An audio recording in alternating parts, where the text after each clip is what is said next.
예, 우리 호동 성가대사님 너무너무 감사드립니다. 저 끝나고 앵콜 부를 뻔했어요. 예, 너무너무 귀하고 또 영광스럽고 또 오케스트라랑 너무너무 찰떡으로 잘 맞으니까 너무 감사드립니다. 자, 여러분들 우리 성가대에 정말 늘 예배 시간마다 하나님께 영광 드리고 여러분들의 큰 은혜 될 수 있도록 꾸준하게 계속적으로 기도해 주시기 바라겠습니다. 자, 오늘 함께 은혜 주신 말씀의 제목은요, 첫 아담 족보와 둘째 아담 족보의 차이입니다.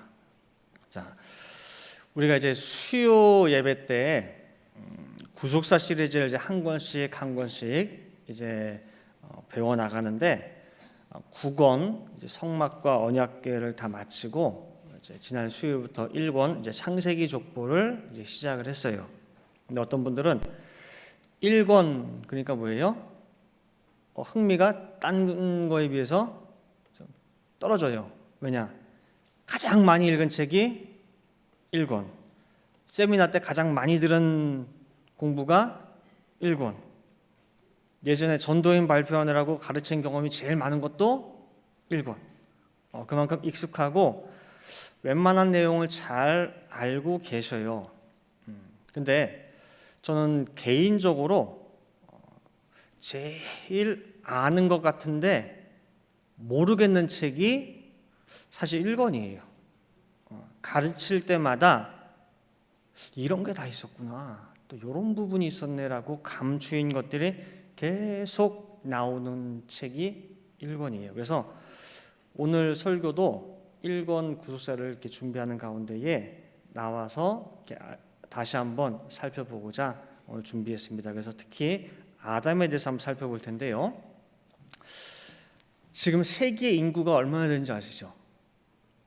80억 거의 이제 다가가요. 79억 얼마 막 하는데 그 80억 세계 사람들이 있는데 여러 모양으로 여러 가지 기준으로 우리가 분류해 볼 수가 있어요.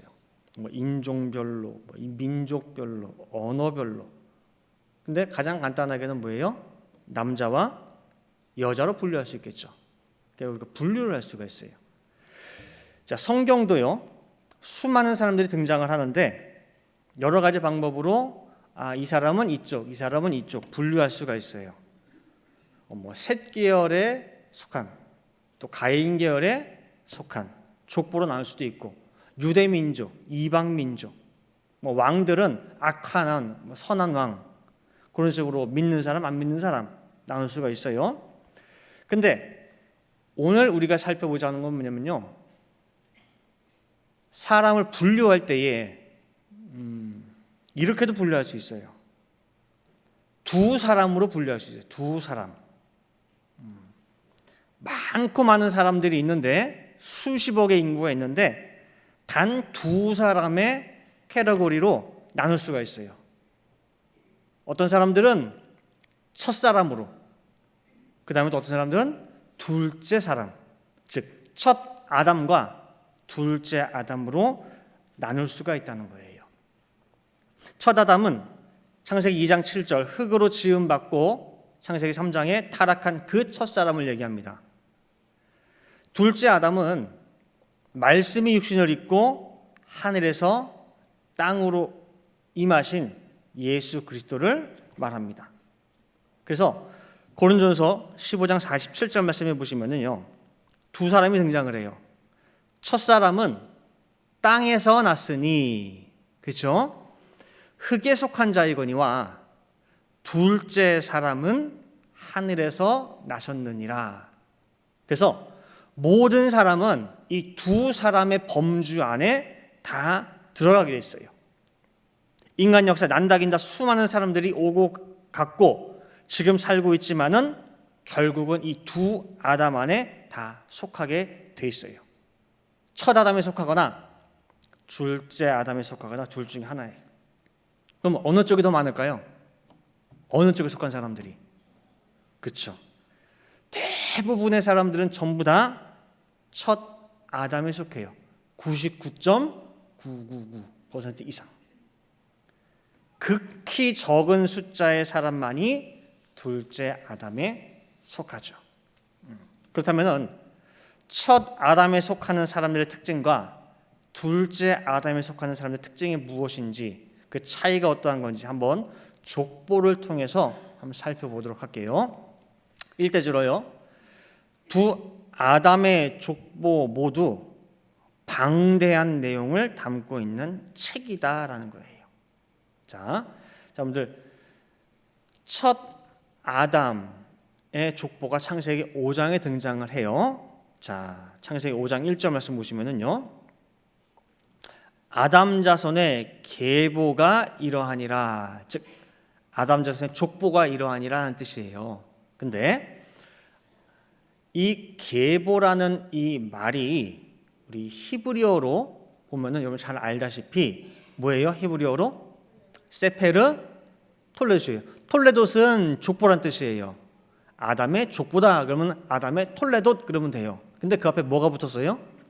세페르가 세페르 톨레돗. 이 말은 뭐냐면은 족보는 족보인데 족보 책이란 얘기예요. 족보 책. 그러면은 그 창세기 5장 안에 그만큼 내용이 많으냐? 아니에요. 단 10명의 이름만 들어가 있어요. 아담, 셋, 에노스, 게남, 말랄렐, 야렛, 에녹, 무드살, 라멕, 노아. 내용이라고는 딱 이 10대 조상들의 이름, 그 사람들이 아들 낳은 나이, 몇 살에 향수했는지 한 그 나이, 그것밖에는 없고 분량도 딱 한 장밖에 안 돼요. 근데 뭐라고 기록하고 있느냐? 족보 책이라고 명시하고 있어요. 책. 그럼 둘째 아담 되시는 예수 그리스도의 족보도 한번 봅시다. 마태복음 1장에 나오죠? 마태복음 1장 1절 보시면은요, 아브라함과 다윗 자손, 둘째 아담 되시는 예수 그리스도의 무엇이라? 세계라 라고 되는데 번역이 약간 애매해요. 세계라 뭐지? 라고 할 때에 족보란 뜻이에요. 족보.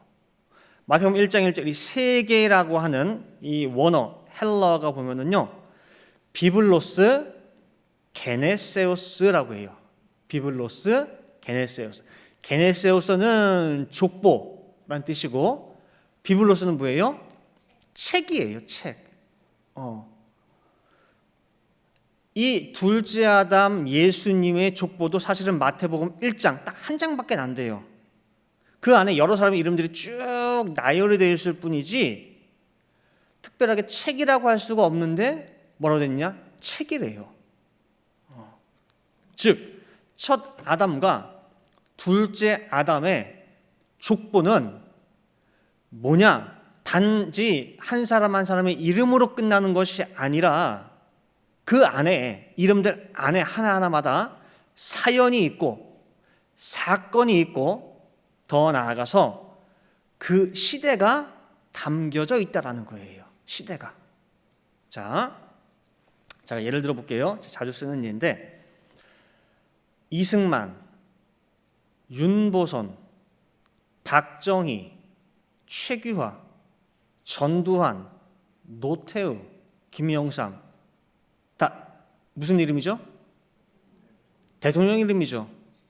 그냥 그 사람 이름만 제가 나열을 했습니다. 근데 이것은 단순한 이름의 나열이 아니라 이 이름들 속에 뭐가 있어요? 우리 한국의 근현대 6.25 이후의 근현대사가 다 들어있어요. 이승만, 그럼 벌써 우리 딱 아신, 공부하고 배워보시고 한 사람들은 이 안에 뭔가 혼란한 정치 상황이 다 들어있어요. 그 안에. 그죠? 박정희, 그러면 뭐가 들어있어요?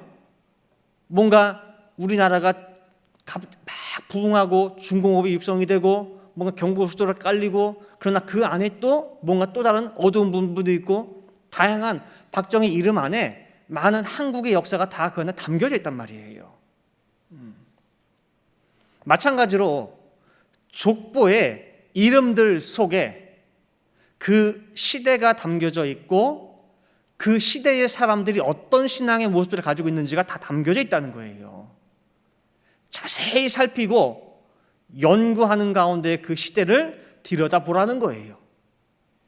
그 시대의 역대의 연대를 생각을 자세히 하라는 거예요.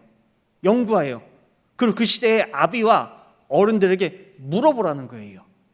그러면은 창세기 5장과 마태복음 1장이 아닌 다른 곳에 그 시대의 아비들이 어른들이 어땠음을 알려준다는 거거든요. 그때 비로소 창세기 5장이 마태 1장이 왜 책이라고 했는지를 너무너무 실감적으로 체험적으로 알 수 있다는 거예요. 그냥 책이 아니라 방대한 책이에요.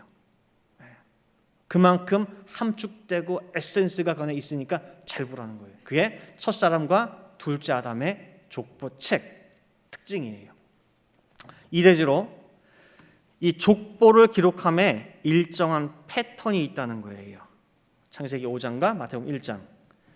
우리가 영화나 이제 드라마도 보다 보면은 연출하는 사람들의 어떤 의도가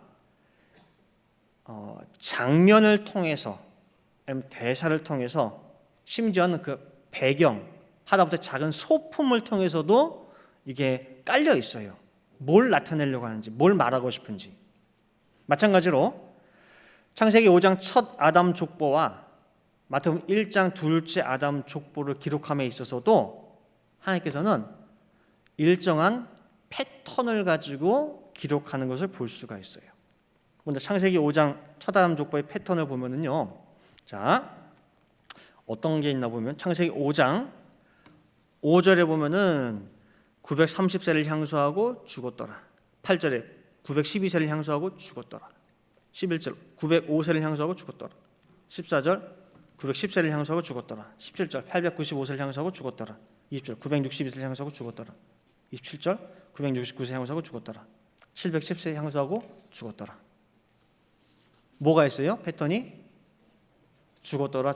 끝은 다 아무리 그 사람이 경건하고 어떤 삶을 살았다 할지라도 끝은 다 뭐예요? 몇 세를 향수하고 죽었더라예요. 첫 아담 족보의 그 책의 끝은 언제나 죽었더라예요. 마태복음 1장 둘째 아담 족보의 패턴을 보면은요. 둘째 아담 족보는 아브라함은 이삭을 낳고 이삭은 야곱을 낳고 야곱은 유다를 낳고 마지막 16절에 보시면요. 그 족보의 끝에 보면은 마리아에게서 그리스도라 칭하는 예수가 나시니라. 낳고 예수 그리스도가 나시니라. 마태복음 1장 족보는 생명의 탄생인 낳고는 있지만은 죽음은 기록을 안 하고 있어요. 물론 죽었겠죠. 근데 죽음은 기록을 안 해요. 그 낳고 그 최종 목적지는 영원한 생명 되시는 예수 그리스도로 이어진다는 거예요.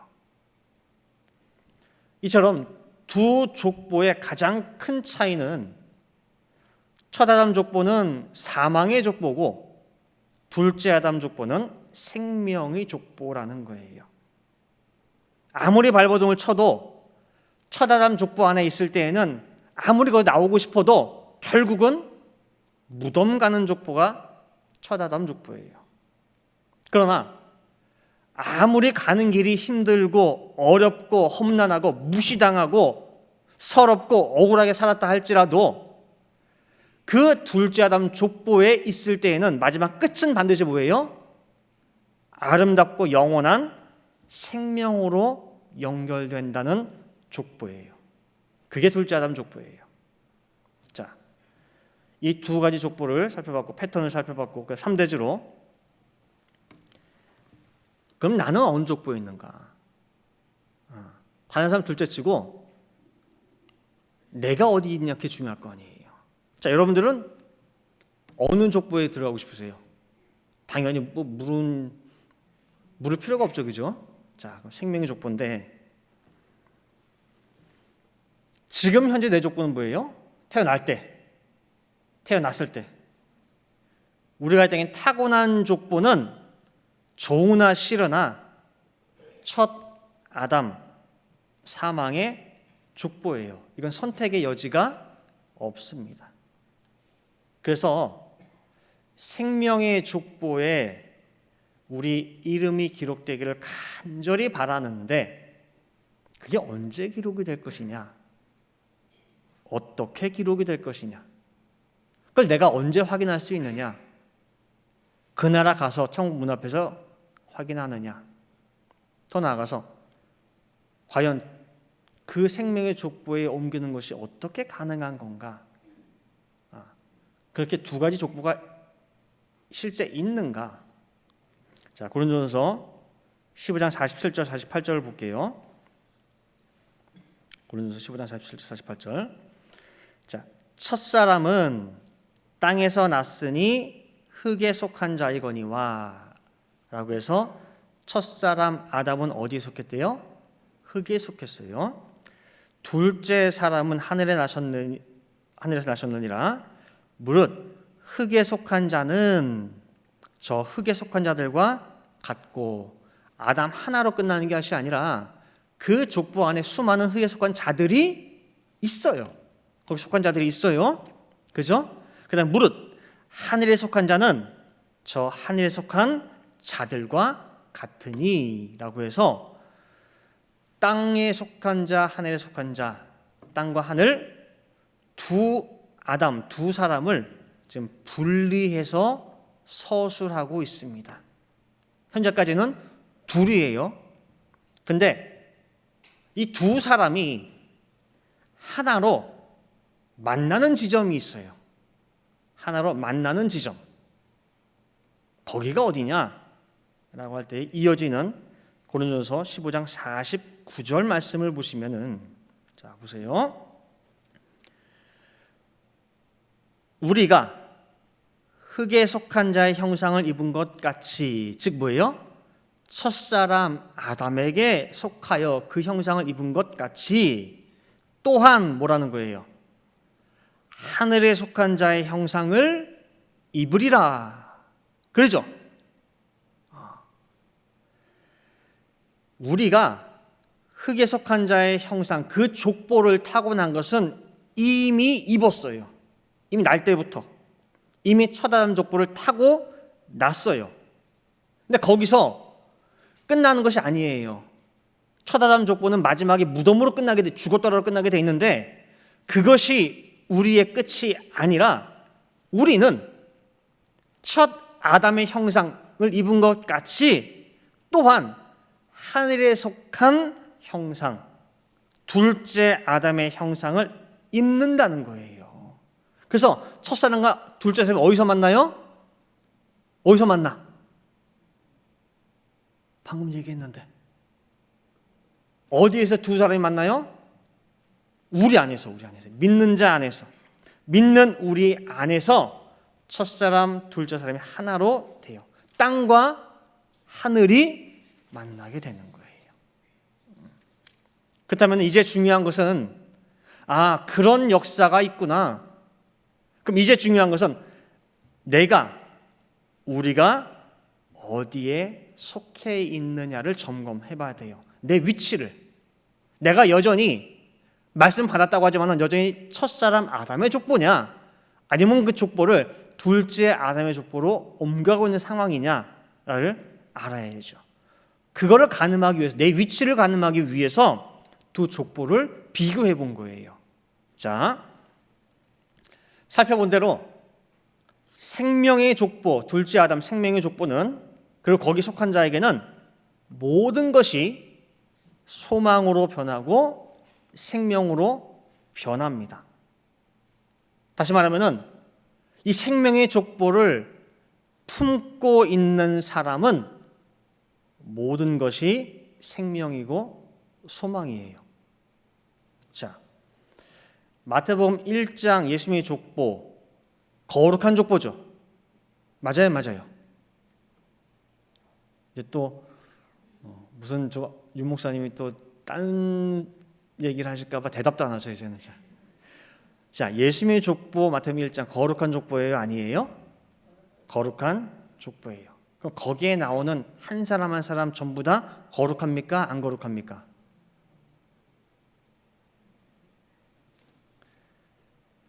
거룩한 예수님 그 족보에 의인만 있느냐, 깨끗한 사람만 있느냐?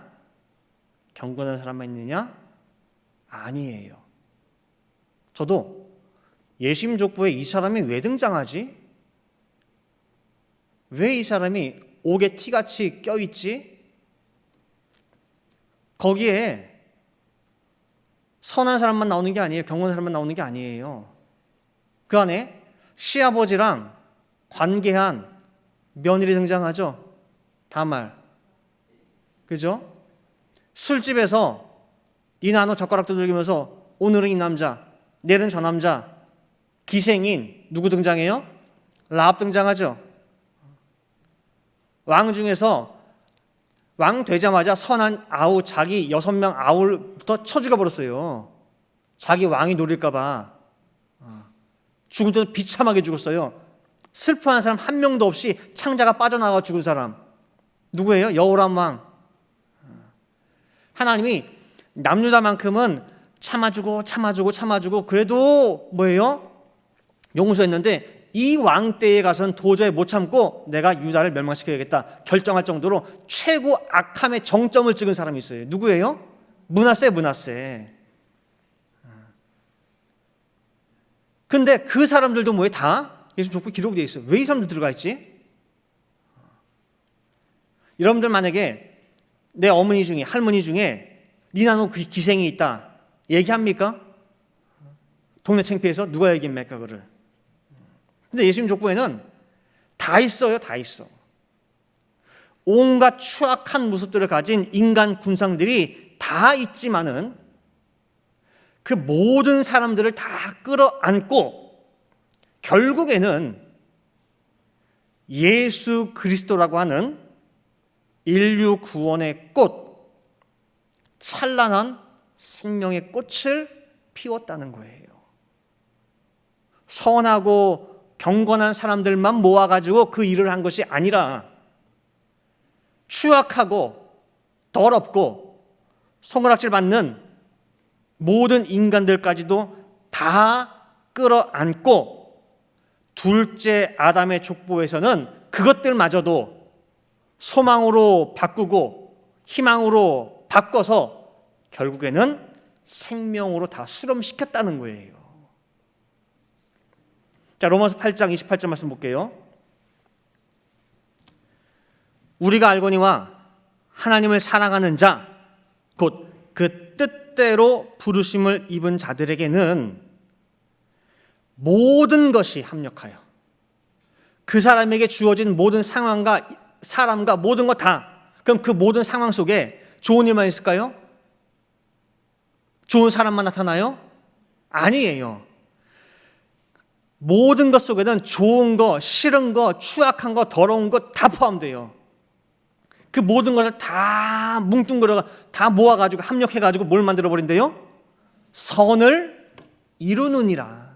누구에게는? 하나님을 사랑하는 자, 그 뜻대로 부르심을 입은 자들에게는. 이게 바로 둘째 아담 족보의 특징이에요. 뭐든지 생명으로 변화시켜버리는 것. 자, 예수님도 보세요. 둘째 아담 되시는 예수님 보시면은 자 70문대 제자들이 있어요. 그 중에 12사도를 임명을 했어요. 사람의 마음을 보고받지 않아도 다 아시는 예수님이에요. 그 예수님 속에 예수님 눈에 그 한 사람 한 사람 그 소가지가 안 보일까요? 믿지 못하면서 의심하면서 입으로는 잘 믿는 척하는 죄 짓는 심정 안 보일까요? 십자가라고 하는 그 큰 시험이 닥쳤을 때에 한 사람 빠짐없이 다 도망갈 거 몰랐을까요? 베드로가 그 종이 와가지고 내가 너 아는데 너 예수님 제자지 할 때에 나 예수라고 하는 저 작자 알지도 못해. 다닌 적도 없어. 나 자꾸 그 사람을 엮지 마. 나 저 사람 저주해 저주. 그 베드로의 말소리, 그 저주한 소리를 못 들으셨을까요? 미리? 다 알아요. 근데요, 예수님 안에서는 그 모든 것까지도 다 뭘로 바꿔버리느냐? 소망으로, 희망으로, 생명으로 바꿔버려요. 지금 얘네들이 정말 지독히도 못 믿어. 그렇게 말씀 대줘도 그렇게 의심을 해. 진짜 머리 한번 확 쥐어 받고 싶을 정도로 그렇게 말을 안 들어. 내가 세상 말로 이런 놈들 살리겠다고 내가 이 고생을 하나?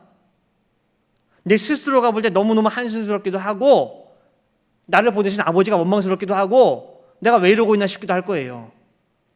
근데 예수님의 눈앞에 벌어지고 있는 그것을 본 것이 아니고 뭘 봤느냐? 지금 눈앞에 있는 그 불신을 본 것이 아니라 제자들이 믿을 것을 보셨고 지금 눈앞에 벌어지고 있는 내 뒤에서 쑥덕쑥덕하는 입방아를 들은 것이 아니라 앞으로 이 제자들이 부를 감사의 찬양의 소리를 들으셨고 지금 눈앞에서 보이는 그런 게으름과 나태함을 본 것이 아니라 앞으로 정말 이 복음을 위해서 순교를 각오하고 복음 전파하는 충성된 모습을 예수님이 보신 거예요. 그렇게 바꿔버린 거예요. 그리고 예수님의 그 믿음대로 모든 제자들이 변화한 거예요. 그게 바로 마태복음 1장 예수님 족보의 특징이고 위대함이에요. 그래서 이 안에는 늘 소망이 넘치고 비전이 보이고 생명이 넘쳐요.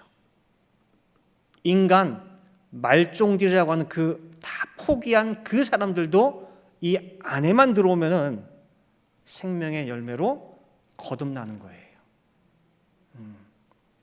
이제 결론 맺도록 하겠습니다. 나는 과연 어느 족보에 속하느냐라고 할 때에 우리가 먼저 머릿속에 딱 떠오르는 것은 내 이름 석자가 예를 들면은 윤성현이라고 하는 이 내 이름 석자가 생명의 족보, 생명책에 기록이 됐느냐 안 됐느냐 그거 먼저 생각하잖아요. 근데 이름이 기록된 거. 근데 이거는요 기록의 문제가 아니라 삶의 문제예요. 내가 생명의 족보에 있느냐 없느냐는 기록이 아니라 삶의 문제. 내 삶이 첫 아담 족보의 삶을 사느냐 둘째 아담 족보의 삶을 사느냐의 문제라는 거예요. 아까 둘째 아담 예수님 족보에서는 다 뭘로 바꿔버려요? 온갖 인간의 군상들을 다 생명으로 바꿔버려요. 그러면은 내가 거기에 속해 있게 되면은 나는 어떤 삶을 사느냐? 자, 내가 내 인생 삶에서 수많은 사람들과의 이해관계 속에서 살아가고 있는데 내 인생 속에 한 사람 한 사람을 볼 때 내가 어떤 눈으로 보느냐 그 말이에요. 사망의 눈으로 보느냐 생명의 눈으로 보느냐 말이에요. 내가 생명의 족보에 들어가 있다라고 할 때에는 내 삶 속에 있는 아무리 악한 사람이라 할지라도 생명으로 바꿔버리는 능력이 있는 거예요. 그때 참 그 시대에 저 사람 때문에 내가 무지 힘들고 마음고생 정말 많이 했어. 그럴 때에 첫사람 아담 족보 같으면은 내가 반드시 성공해서 다시 가가지고 저 사람 밟아줘야지 라고 할 것이고 복수하듯이 보란듯이. 근데 생명의 삶은 뭐냐면은 내가 그때 고생은 정말 많이 했지만은 그 사람 덕분에 내가 참 많이 배우고 그 사람 덕분에 내가 참 지금 사람 노릇하게 됐다고 고마운 사람이라고 바꿔버려요. 아시겠어요? 원수 갚을 사람이 아니라 고마운 사람이에요. 나중에 여러분들이 영원한 생명을 받아서 하늘나라에 갔어요. 가서 내 인생 한번 딱 뒤돌아보세요. 수많은 사람들이 등장을 하는데 아마 한 사람도 뺄 사람이 없을 거예요. 예수님 오시기까지 40명의 인물들이 있었는데 그 중에 별의별 요상한 사람 다 있었지만은 그 한 사람 한 사람 다 통해 가지고 예수님이 오신 것처럼 내가 이 생명의 자리에 오기까지 한 사람 빠짐없이 뭐예요? 다 필요한 사람들이었던 거예요. 지금 당장은 그 순간에는 제발 저 사람이 내 인생에서 사라졌으면, 내 눈앞에서 사라졌으면, 다시 안 봤으면, 그럼 내가 좀 더 편해지고 마음고생 덜 할 텐데. 그런 사람이 있을지 몰라도 오늘 말씀 받은 이 순간부터는 여러분들 마음 고쳐 먹으시 바랍니다. 저 사람도 내 신앙 족보에서 꼭 필요한, 없어서는 안 될 사람이구나라는 거예요. 그 사람도 있었기 때문에 내가 누구라고 하는 예수 그리스도라고 하는 생명의 꽃을 내가 피울 수 있었다가 되는 거예요. 그렇게 되면은 여러분 인생에 무가치한 사람 아무도 없습니다. 모두가 중요한 존재 이유가 있고 목적이 있게 되는 거예요. 왜냐? 최종적으로 나를 예수님께 연결시켜 줬으니까. 이것이 바로 우리가 들어가고자 원하는 둘째 아담의 족보, 곧 생명의 족보라는 거예요. 자, 그러면 이제 조금 더 구분하기가 쉬워졌어요. 여러분들은 둘째 아담 족보에 속해 계십니까? 조금 더 구체적으로 생각이 들지 않으세요? 막연한 게 아니라 오늘 말씀에 근거해서 생각해 보시면 돼요. 그래서 천국 문 앞에 가가지고 내 소속이 어디인지, 내 이름이 어디 기록된지 것이 아는 것이 아니에요. 오늘 하루하루를 통해서 나뉘게 돼요. 내가 선택하게 돼요. 내가 어떤 삶을 사는지, 그 사람을 내가 어떻게 대하는지, 그 사람에 대한 나의 마음이 어떤지, 어떻게 바라보는지. 그래서 하루하루 내가 죽었더라를 향해 가는지, 하루하루를 생명을 향해 가는지, 사랑을 향해 가는지. 그래서 우리 늘푼동산의 모든 성도들은 내 삶에 주어진 모든 환경과 모든 사람, 모든 것들을 내가 대할 때에 주신 말씀의 그 능력으로 다 변화시키세요. 소망으로 바꿔버리고 감사와 찬양으로 바꿔버리고 지금 내 앞에 있는 가슴 무너지는 그 모습만 볼 것이 아니라 이걸 통해서 또 나를 예수 그리스도의 생명의 족보로 이어지는구나 라고 다 바꿔버리세요. 다 아시겠죠? 그래서 약동하는 생명의 삶을 사시는 우리 모든 성도 되시기를 간절히 축원드립니다. 함께 기도하시겠습니다. 사랑과 은혜가 충만하신 아버지 하나님, 이 거룩한 주일입니다.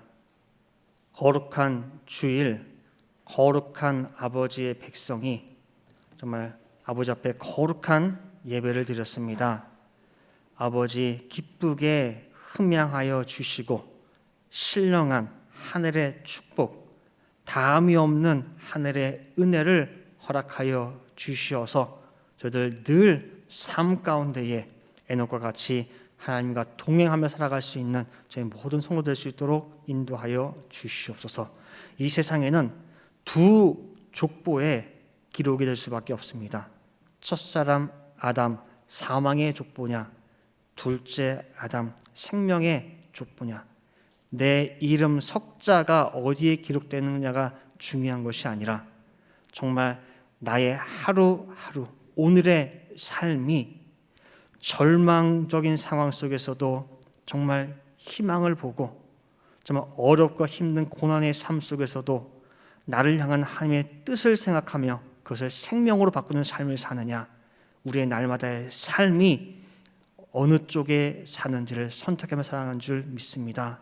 그러니 저에게 주신 이 귀한 말씀을 기준 삼아서 정말 동력 삼아서 정말 늘 하나님의 말씀에 근거하여 좌로 우로 치우치지 아니하고 늘 생명의 삶을 사는 삶, 내 주변에 정말 희망과 소망을 주며 살아가는 참된 둘째 아담 족보의 삶을 살아갈 수 있는 우리들 변동산 모든 성도 될 수 있도록 아버지 인도하여 주시옵소서. 정말 자기 혼자 걸어가기는 너무나 힘든 이 말씀의 길입니다. 그러나 우리 모두를 한 가족으로 불러주셨사오매 서로가 서로를 위해서 기도해주고 서로가 정말 붙잡아주는 가운데에 넘어진 자 부축해주고 세워주고 힘들어하는 자 위해서 정말 진심과 마음을 다하여 기도해 줌으로 말미암아서 마지막 천국 문에 들어갈 때에 우리 가족만이 아니라 우리 모두가 함께 들어갈 수 있는 귀한 역사에 있을 수 있도록 아버지 인도하여 주시옵소서. 기도 한대로 될 줄을 믿고 감사드리며 이 모든 말씀 사랑의 말씀 예수 그리스도 받들어 기도 올리옵나이다. 아멘. 자, 하나님 앞에 영광의 박수 드리겠습니다.